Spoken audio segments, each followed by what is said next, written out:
So I'm starting this off with 6 bold predictions for the upcoming MLB season. This isn't just related to the Braves; it's all of baseball, and I couldn't really help but get out on top of it. So with that, I'm going to say my 6 bold predictions. You guys can come through, roast me, tell me how crazy they are, but I'm going to give them to you. I'll give you the explanation for why, and then I expect to get lots of arguments. So my first bold prediction. I wrote Cleveland Indians will win 103 or more games. The significance of the 103 games is that's what the Cubs won last year. I'm saying that the Indians will win more games this upcoming season than the Cubs did last season. The reason is not at all because the Cubs are that the Indians are a better team than the Cubs were last year. I don't think they were then. I don't think they are now. But I looked at this. The Cubs had 94 wins in 2016. And you look at the roster that they had back then compared to the roster that they had now, they've gone through tremendous improvements on that roster. They have Andrew Miller for a full season. Now they've added Edwin Encarnacion, and they're prepared to get both Michael Brantley, Danny Salazar, and Carlos Carrasco off of injuries. They're in a division with what is, in my opinion, 4 rebuilding teams. Right now, the Indians, to me, are in the easiest division in baseball. They seem like the only team that's really in contention. The Tigers and the Royals can kind of pretend that they are. But, I think that the Indians have a ton of games that they can take advantage of, especially against the Twins and the White Sox, teams that aren't really in it. In the Tigers and the Royals, the Indians are going to run away with that division, and I think that they're going to rack up a lot of wins. My second bold prediction, I said the Astros will win the AL West by at least 4 games. So projection systems are starting to come out on the season, and a couple of them have already had the Astros winning the AL West this year, which is sort of that glass ceiling that the Astros haven't been able to get through.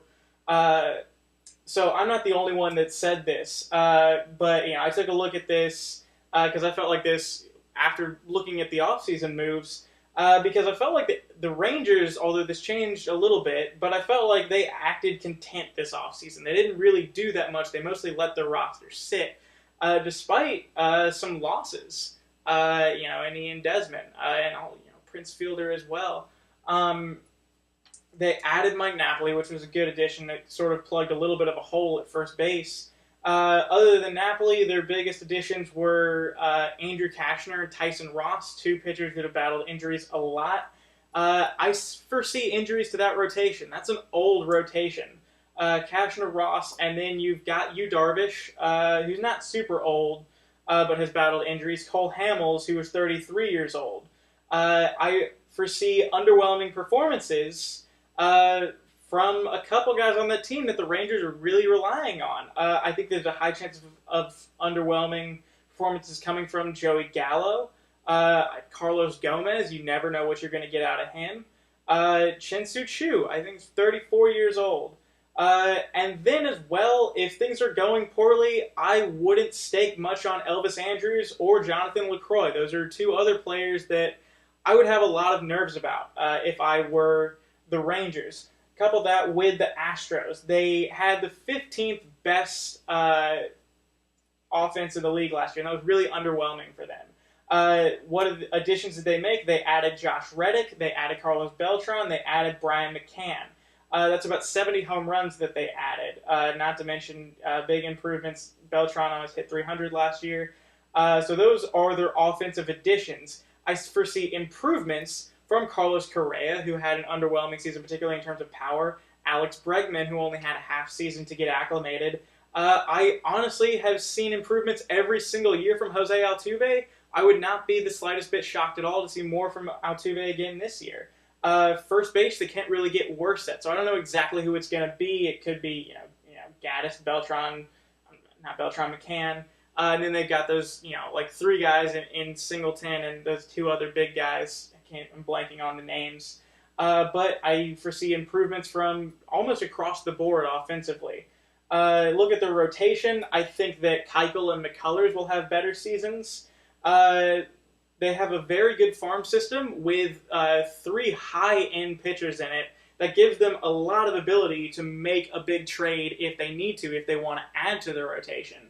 And I think they already have a good bullpen. The bullpen actually has a lot of quality arms in it, though they had trouble out of the gate last year.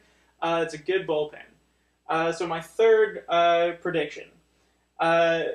With full years from Aroldis Chapman and Gary Sanchez, and all the improvements from the Yankees farm system that they've made, I think that the Yankees will lose more games in 2017 than they did in 2016. The Yankees won 84 games last year, which was a big deal for having sold off a lot at the trade deadline. So a lot of people are looking to see improvements from the Yankees. A lot of people are wondering, can the Yankees arrive ahead of schedule? I look at this roster, and I say no, this team cannot improve. I foresee a dip from them because I see flaws on this roster all over the place. The Yankees are a team that has dove in on a lot of specialized players. Looking through some of the flaws, first of all, age. You've got Jacoby Ellsbury, who's 33. Brett Gardner, who's also 33. Matt Holliday, who's 37 years old, is likely going to be your DH. You've got Aaron Judge, who hit 179. A player that I've always been really skeptical of when you have a great athlete that's trying to do one thing, and that one thing is hit home runs. We'll see. We'll see if he can actually keep up with Major League pitching. I'm skeptical about that. You look at third base, where they're going to have Chase Headley starting this year. He hit 51 RBIs last year, with most of the at-bats at third base. Look at their rotation. I see three reputable starters we got Tanaka, Sabathia, and Pineda. After that, I don't know exactly who they're going to be starting. And of those three reputable starters, I only think one of them is even good, and that's Tanaka. So I don't see a team that can match 84 wins in this coming season. So what I foresee is that the Yankees stay at the bottom of the division for a while with Tampa Bay, and I think that they'll sell more bullpen pieces come the trade deadline. All right, so for my fourth bold prediction, I said that Ian Desmond will match Mookie Betts' year last year. Ian Desmond will hit 300 with 30 home runs and 100 RBIs. A lot of people have criticized the Rockies signing Ian Desmond. I don't see it as a flaw. I think that was a great signing. Now, it was expensive, and he is going to make the move to first base more than likely. That said, I think he's going to have good first base numbers.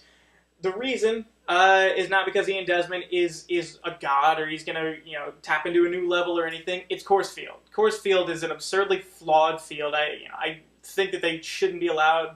Something I don't think they should be allowed to play there. I wish it didn't exist. It throws off the curve in offensive statistics in the National League. So going through Ian Desmond's numbers last year, like I said, I think he'll hit 330 home runs, 100 RBIs. Last year he hit 285 with 22 home runs and 86 RBIs in a pretty hitter-friendly ballpark, but that was hitting 237 in the second half. Switch to Coors Field, I think that he'll have a ton of run production increase, not to mention the players hitting around him. He's actually going to have probably a more potent offense around him this year than he did in Texas or in Washington. But let's take a look at some jumps.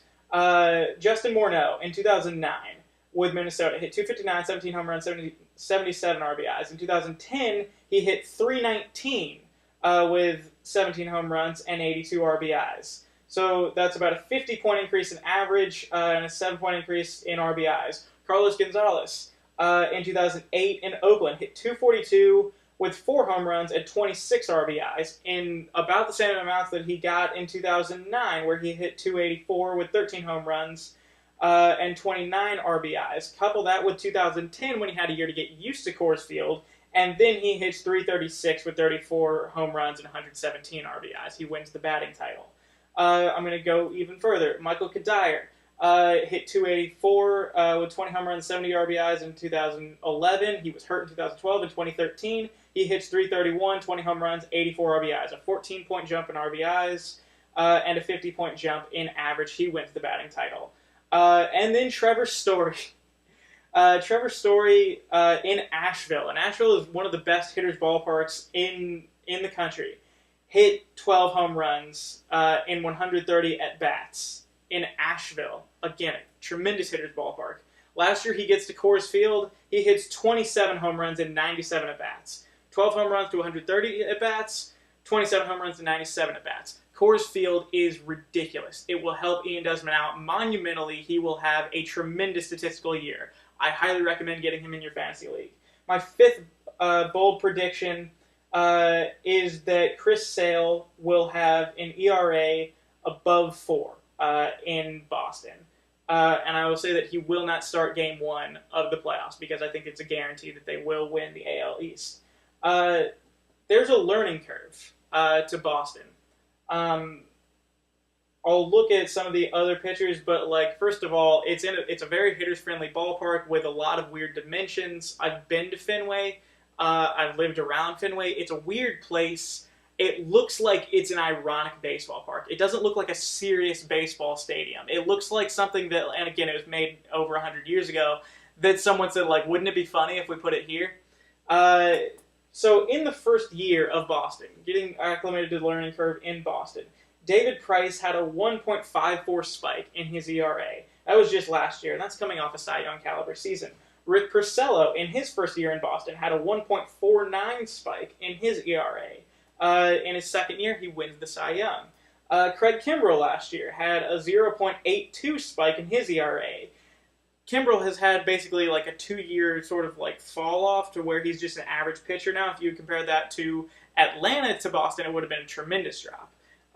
Even John Lackey a few years ago had a .52 spike in his ERA going from LA to Boston. And Lackey's numbers in Boston are worse than they are anywhere else. So that's just some examples of pitchers that did work out in Boston. But the Red Sox have always had a hard time with pitchers. This is nothing new that the Red Sox have a hard time getting pitchers to work there. It's very similar to Colorado. The only difference is they have money. But pitchers that didn't work out, like Ryan Dempster, Daisuke Matsuzaka, Justin Masterson, who was good on other teams, was terrible on the Red Sox twice. Mark Melancon, who is one of the best relievers in the league, can't pitch for the Red Sox. Bobby Jenks is another one. Then you look at guys like Andrew Bailey, Joel Hanrahan, just guys that didn't work out in Boston. There's a big learning curve in Boston, and it's hard to get acclimated there. So I'm just saying, I'm not saying that Chris Sale is going to fall off a cliff. I'm saying that this will not be Chris Sale's best year. I think he will take a dip from last year, and I think that he'll probably be back on a similar track next year. So those are my 5 bold predictions for the upcoming season. I think I said 6 at the beginning. I read this wrong. But yeah, I got 5 bold predictions for the upcoming 2017 season. Tell me which ones you guys agree with. Tell me which ones you guys think are crazy. I've run this by a few people, and everyone says the Astros one is the craziest. I don't think so. But either way, I appreciate you guys watching. Again, this is the Braves TomaBlog. It's the YouTube channel for about the Braves and about baseball in general and about the Falcons lately. Appreciate you guys watching. Hope you have a good day.